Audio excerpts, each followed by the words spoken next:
I'd just like to give my thoughts on Giannis signing the Supermax. This will be a quick-ish video, maybe. Who knows? Um, so first, congrats to the Bucks organization, all the Bucks fans. Huge signing for you guys. This means you stay relevant for at least the next 5 seasons. Um, it also means the Antetokounmpo bros, now have like $267 million of guaranteed money locked up. I think it's like 265 for Giannis, 1.7 for Thanasis, and 35 for Kostas, just because he's a two-way contract kind of guy.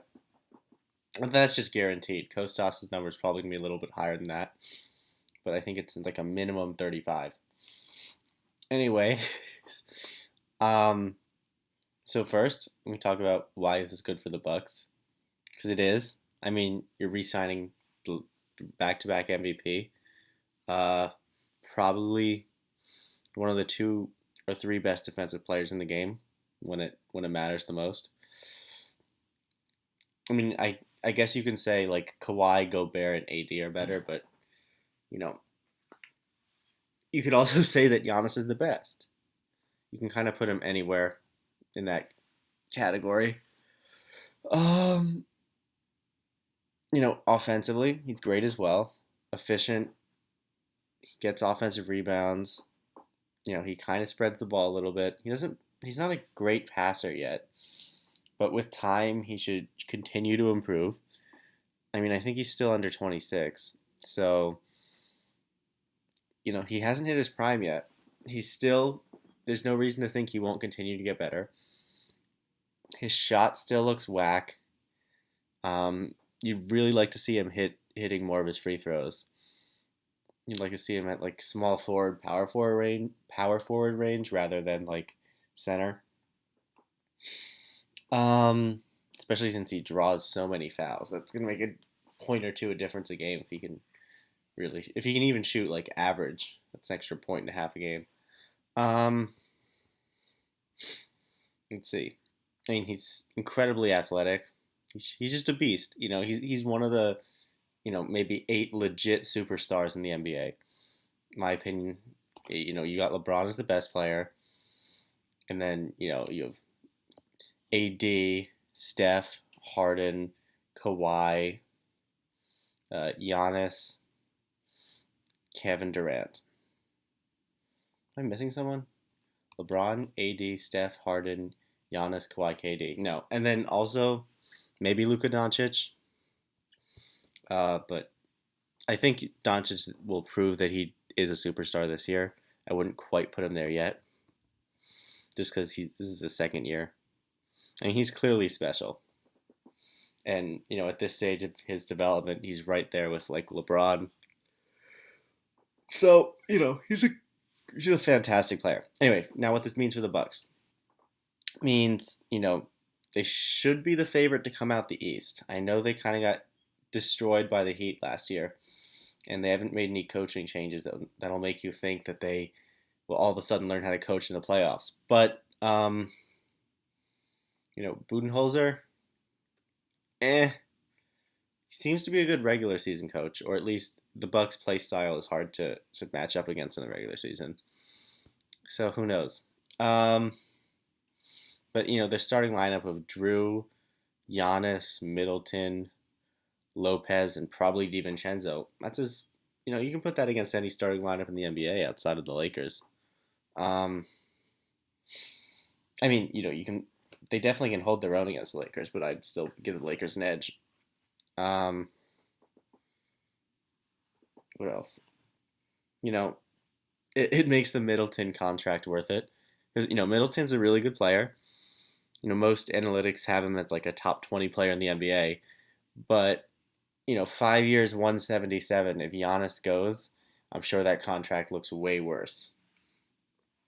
So I think Middleton kind of relies on Giannis a little bit. I know he gets a lot of his points in like the mid range, and he's one of like 2 or 3 players in the NBA where he's actually efficient enough at mid range shots, so where it's a viable shot.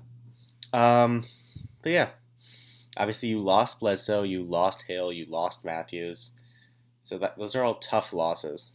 Um, you know, Hill especially was really an underrated part of the Bucks last year. I think he shot like 53% from three. But you got Drew Holiday back. You got more than you gave up in terms of players. You obviously gave up like three draft picks and two or three pick swaps.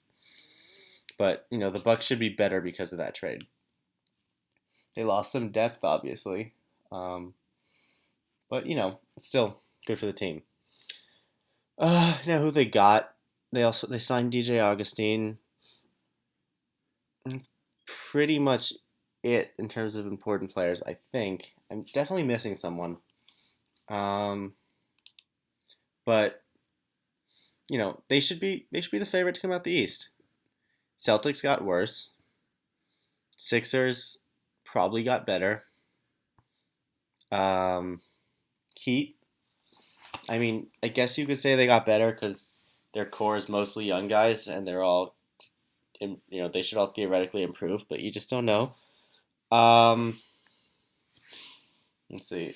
Pacers, they should be better, but I don't think anyone really takes them as a serious threat to come out the East. Talent wise, they have a really good starting five, but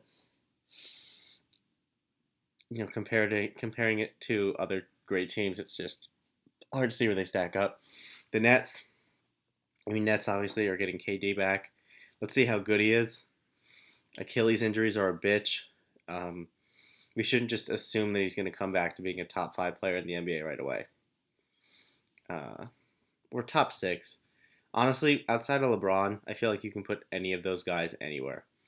Any of the superstars. Like you can make a case that Curry's the second best player in the NBA. You can make a case that he's the seventh. You can make a case that Kevin Durant's the seventh best player in the NBA. You know, so most people probably before last postseason would probably put Anthony Davis at seventh best player, but I'm sure with his fantastic performance, he's jumped some guys. Anyways, what did I say about this being a short video? Um, Now, the Bucks should look good. I think Giannis is probably as good as anyone in the NBA who to guard Kevin Durant. Drew Holiday should be about as good as anyone to guard Kyrie Irving. DiVincenzo guards Dinwiddie, and I don't know. I think the Bucks would have an advantage in the series. I think they're definitely more talented. Let's see how Steve Nash's coaching staff kind of plays out. If they can make adjustments, if they can kind of feed KD and Kyrie's egos, that'll be good for the team. But I don't know. I mean, there are a bunch of teams that can come out the East. I think the Bucks should be the favorite. I think they'd be even more of a favorite with DiVincenzo, because then, with Bogdanovich, because then not only would they be one of the best defensive teams, just because of Giannis, and Drew and Lopez, then they would also be probably one of the two or three best offensive teams as well, and they might be that anyways. Drew Holiday's an upgrade over Bledsoe, both offensively and defensively. watch him leave. It's they only have him for one more year. It's very possible that he leaves. Anyways, the Bucks. Well, now let's go on to the teams that could have signed Giannis. I think there are 5 teams that were serious threats, and then there's a 6th team that a lot of people like to put their name out there, but I never saw a path. So I guess I'll start with them, the Warriors. I never really thought they had any reasonable path to Giannis. Andrew Wiggins, he has negative value. Like, let's not kid ourselves.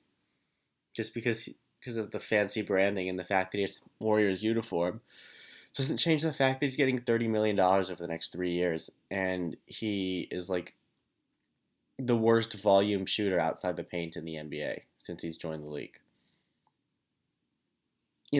He has a pretty looking shot, I guess, and he's definitely bulked up a bunch in the off season. So he looks like he's putting in he's putting in a different amount of work than he has previously.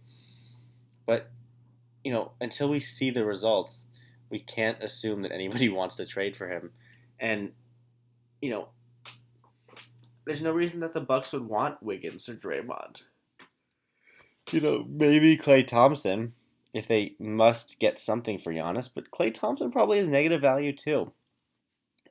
He's now coming off like back-to-back leg injuries. He's getting paid 100. He has 177 million guaranteed over the next 5 seasons, I think.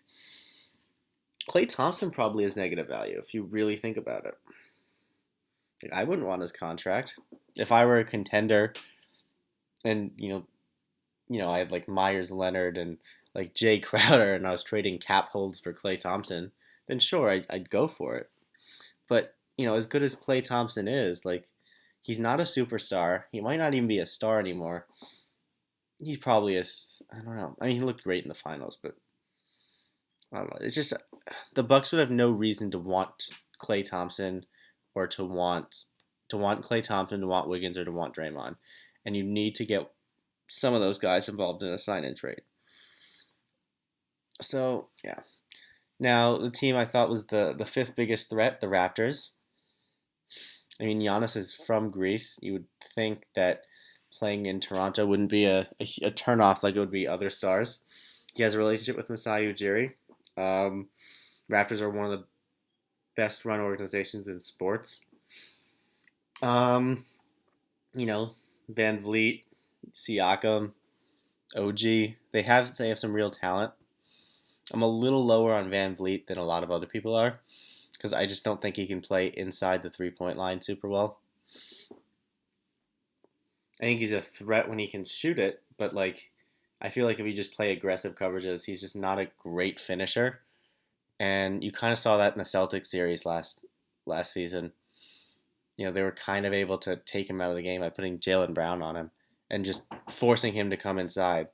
And I don't know why they let Danny Green go. I don't know why they let Ibaka go.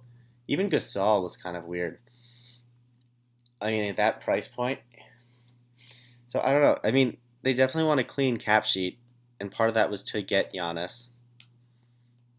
But I just don't. But they're kind of in a weird stasis right now. The team I thought was the fourth most likely to get them would be the Heat. I never really understood the fit.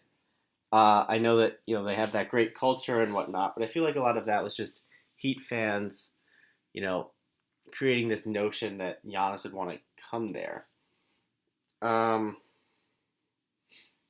don't see why he would want to do that, because getting him to the Heat would mean trading. I mean, you'd be able to do it from a cap perspective, because the Heat have a bunch of beautiful cap holds that they can trade.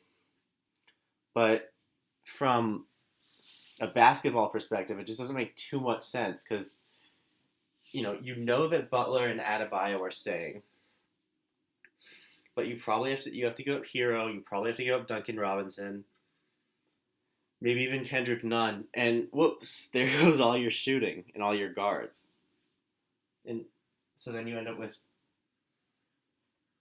a team of with Adebayo, Butler, and Giannis, and you kind of just have the Lakers with a worse big three. And so now here's my team that I thought was the third most likely to sign them. The Lakers. I mean, from a legacy perspective, it makes a lot of sense. From a basketball perspective, it makes a lot of sense.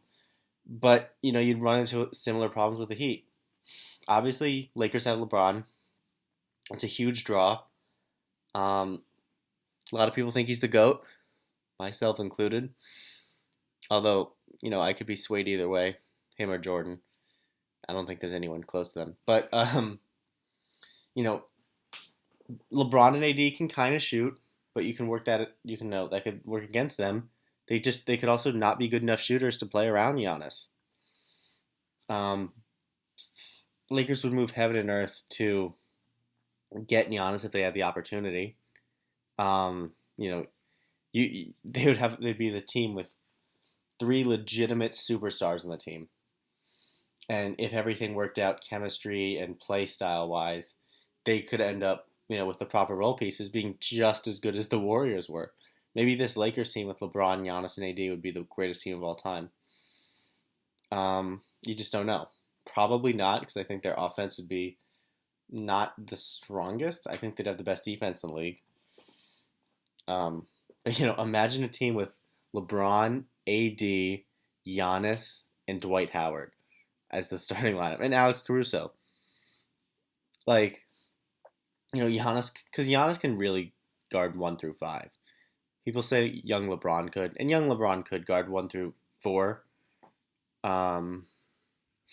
at dominant levels, but Giannis can really guard 1 through 5 just because he has more length. You don't, but you'd like to see Howard on the centers just because he's stronger.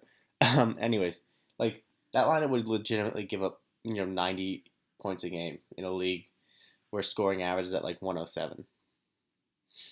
Be fantastic. And then you live in LA.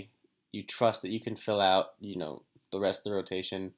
I think you'd still be able to get a mid-level exception guy, maybe even a buy. Not anymore, but they wouldn't be able to get a biannual exception. But LeBron, AD, Caruso, Giannis, and a biannual exception, and then minimum guys. And so, who doesn't want that? Then here's okay. So just to be clear, teams 6 through 3, I had it under 5% chance of getting it. I think these last two teams were the two teams that really had a chance. You have the Dallas Mavericks and the Bucks. Obviously, the Bucks were the favorites because they had Giannis. We've already explored them. But let me just quickly talk about the Mavericks. That team would have been incredible. They would have had Luka Doncic, who's a soon-to-be superstar. Kristaps Porzingis, who, while oft injured, is 7'3", and can shoot. He's underrated on defense. And honestly, when he was in the game, he was giving the Clippers real problems. Like, if Kristaps stays healthy, he doesn't get suspended, maybe the Clippers get eliminated by the Mavs. Who knows? I'll tell you one thing. As a Lakers fan, I'd much rather play the Nuggets than the Mavericks.